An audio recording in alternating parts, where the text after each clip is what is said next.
Pag tayo ay dumadaan sa napakabigat, napakahirap na problema, nabubulag tayo. Isipin niyo po yun. Pag napakarami mong problema, napakahirap ng iyong problema, bulag ka, wala kang makita. At minsan pag bulag ka, humihingi ka ng tulong, yung mga taong nakapalibot sa'yo, na ine-expect mong tulungan ka, ayaw kang tulungan, nagbubulag-bulagan sila sa'yo. Hindi ka nila makita.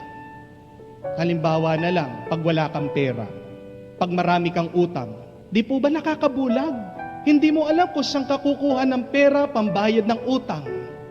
Nag-iisip ka na nag-iisip, nagdadasal ka na nagdadasal. Hindi mo alam, hindi mo nakikita yung maliwanag at maganda at masayang kinabukasan. Pag wala kang pera, pag marami kang utang, parang napakadilim na napakadilim.